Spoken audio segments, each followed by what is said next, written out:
Bienvenue dans cette nouvelle leçon où nous allons apprendre à installer Next.js. Pour installer Next, tu auras besoin de Node.js sur ton système. Si tu l'as, tant mieux. Tu dois juste t'assurer d'avoir la dernière version installée pour éviter tout problème de compatibilité. Si tu ne l'as pas, tu peux juste l'installer depuis le site officiel de Node.js. Alors, je fais une recherche sur Google. Le site officiel, c'est nodejs.org. On se rend sur ce site. Sur la page télécharger, et là, tu pourras télécharger la version qui correspond à ton OS. Alors, ceci dit, Next.js peut être installé en utilisant NPM ou Yarn, qui sont deux gestionnaires de paquets pour JavaScript. On va commencer par ouvrir le terminal dans VS Code. Alors, moi, j'utilise VS Code, mais tu peux utiliser n'importe quel éditeur de code. Pour installer Next.js, on va faire npx create next app @latest et ensuite on va juste rentrer le nom du dossier dans lequel on souhaite installer notre application. Alors, je t'explique rapidement cette ligne. Alors, cette commande utilise npx qui vient de Node.js pour télécharger le starter de Next.js. Donc avec Yarn, tout ce que tu as à faire, c'est remplacer npx par Yarn. Ensuite, un autre tips, une autre astuce. Présentement, on souhaite créer un nouveau dossier qui s'appelle intro-next.js. Alors, notre application sera installée, donc notre starter sera installé dans ce dossier. Donc, ce dossier sera créé par npm sur notre ordinateur. Si on veut l'installer directement, donc créer des applications web modernes, tout ce qu'on a à faire, c'est de rajouter un point. Et là, il va simplement installer sans créer le nouveau dossier parce que le dossier, il existe déjà. Il va installer tous les paquets directement dans ce dossier. Mais dans notre cas, on veut quand même créer notre dossier. Donc, ça sera intro-next. Et on fait entrer.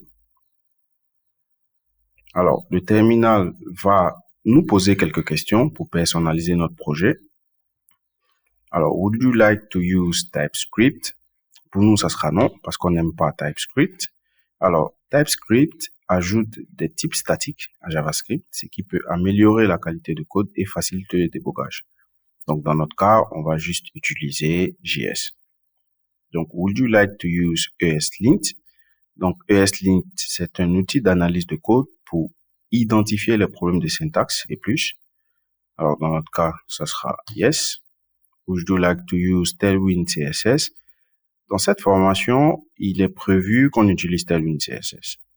Par contre, on va juste attendre de l'installer plus tard. Comme ça, on pourra voir en fait tout le process d'installation de la librairie. Donc, pour le moment, ça sera non. Would you like to use, donc le dossier SRC, donc le dossier source. Le dossier source permet d'organiser la structure, comment est-ce qu'on structure notre code. Alors, dans notre cas, ça sera non parce que on a AppRouter, on va utiliser AppRouter. AppRouter va créer un dossier qui s'appelle App et ensuite on peut nous-mêmes créer différents dossiers pour organiser notre code. Donc AppRouter, ça sera yes. Concernant AppRouter, nous avons deux versions de Next.js. On a la version page et on a la version AppRouter. Et ces deux versions de différence, ils ont des structures de dossiers complètement différentes. Donc, dans notre cas, on utilise AppRouter, qui est la dernière version compatible avec Next.js 14. Alors, would you like to customize the default import alias? Ce sera yes pour nous. Alors, l'importation par défaut, donc les alias d'importation par défaut, permettent de simplifier les chemins d'importation dans notre projet. Donc, si on veut importer un composant dans un autre composant, le chemin d'accès à ce composant sera tout simplement simplifié par arrobase en fonction du dossier. Donc, on verra ça tout de suite. Ensuite, donc import alias, donc ce sera arrobase et ensuite on lance notre commande.